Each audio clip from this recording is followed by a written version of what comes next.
Hello, this is your preventive nurse on your screen once again. You are welcome to my channel, Love Your Health.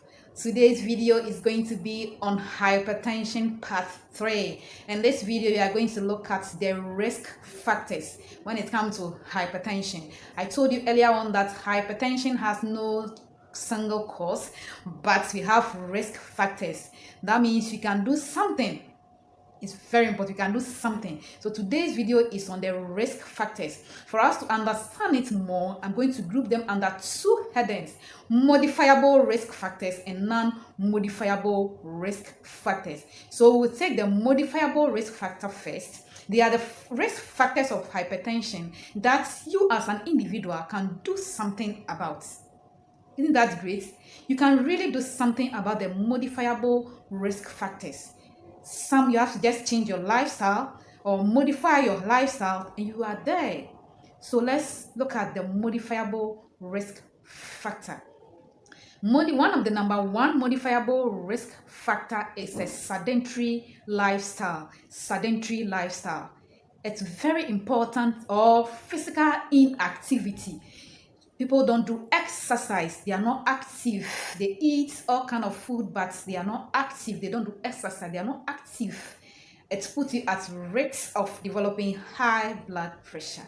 What happens when you don't exercise or you are inactive? What happens is that the blood cannot flow through the veins well. The heart will not be held to work well because the heart needs exercise to keep all the valves strong and be able to pump to supply blood to the other parts of the body. So physical inactivity or sedentary lifestyle is number one risk factor when it comes to high blood pressure. Number two risk factor is excessive intake of salt or sodium. Please, when you take a lot of sodium can weaken up your blood vessels. It can let your body accumulate fluid, which will not help the heart to be healthy, to be able to pump blood to the other parts of the body as it should. So if that's happening, the salt intake is much and there is a retention of fluid or accumulation of fluid and other parts of the body, including the heart, it makes the heart weaker. So the heart forces to work extra harder to pump blood to the other parts of the body. And if this happens, your risk is very, very high because the pressure of the heart will go high and you can become hypertensive. Number three modifiable risk factor has to do with potassium. Potassium is a very good source of mineral for the heart. Potassium is a mineral that balances fluid imbalance and electrolyte imbalance in the body. Potassium tells which amount of nutrients should be here and balance everything for the heart and the body. So for the heart to be healthy enough to work and to maintain a normal blood pressure, your potassium intake should be adequate. So low potassium intake in your diet can also put you at risk of developing high blood pressure. Number four risk factor is intake of alcohol and tobacco. Alcohol and tobacco intake put you at a very higher risk of developing high blood pressure. I say this because what happens in alcohol intake is that alcohol weakens the blood vessels, weakens the heart, the functions of the heart, and it's also have to put the heart into pressure. The heart has to work extra harder to supply to the other part of the body. And if that happens, the blood is under pressure. So the blood pressure goes up, then your risk of developing high blood pressure also goes up. Another one is intake of alcohol. Alcohol itself is a very bad thing for the heart, not the heart alone, even the liver and other internal organs.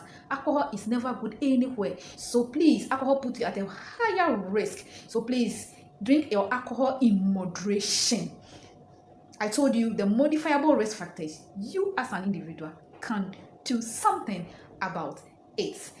Now the next modifiable risk factor of hypertension is low intake of fruit and vegetables. Please, fruits and vegetables give nutrients to the body, keeps the immune system strong, keep all the organs active, and they work well to be able to keep your body in homeostasis or stable form so that you don't get ill quickly. And the heart is also one of the internal organs, so the heart needs to be healthy. So when you take low, when you are somebody who normally don't take fruit and vegetable, or intake is low, your risk is higher. So please, let's take a lot of fruit and vegetables. And also, we are still on nutrition. You also have to take less trans fat.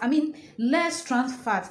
Trans fat are fat that comes from animal source. They are no good. When you take it enough, what happens is that it can, with time, it increases your bad cholesterol in the system, and it can line the lumen of your blood vessels, preventing the blood vessels from doing its work properly. So when these blood vessels are lined with fats, what happens is that the blood has to pump with a greater force, and if that happen, the blood pressure goes up. Then your risk of developing high blood pressure also goes up. So the next non-modifiable risk factor is the fact that you are having an underlying medical condition which can put the heart at risk. Example of this medical condition, underlying medical condition, might be diabetes mellitus.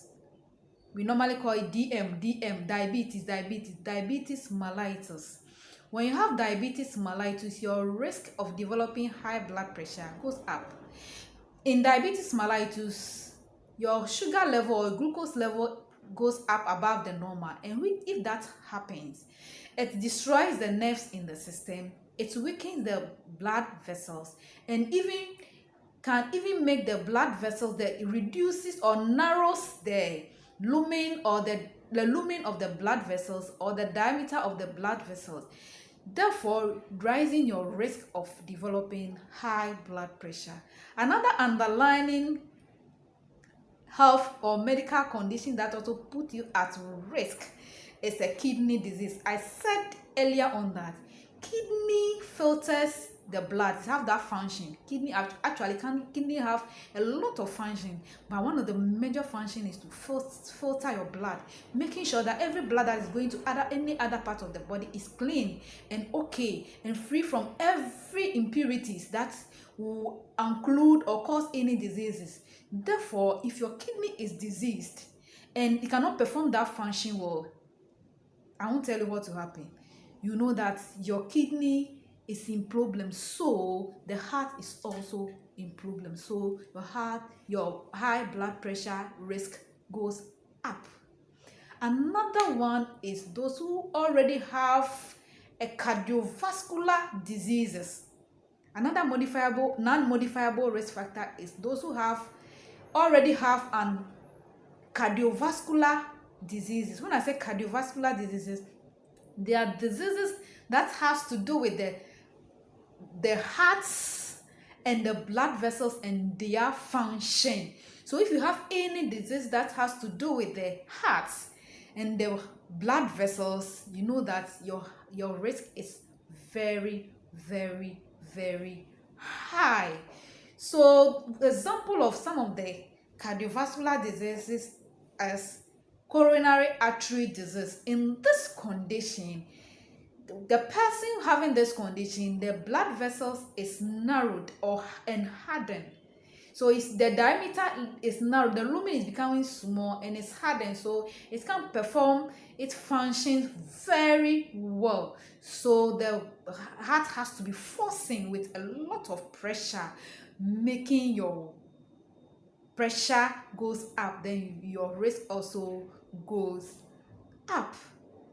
So in a nutshell, this brings us to the end of the non-modifiable risk factors when it comes to high blood pressure. Please don't forget to go to my channel, Love Your Health, and subscribe to Love Your Health. Share my videos, like them, and don't forget to send your comments. And promise proper, where we talk about the preventive measures. for now from your preventiveness. I said bye bye.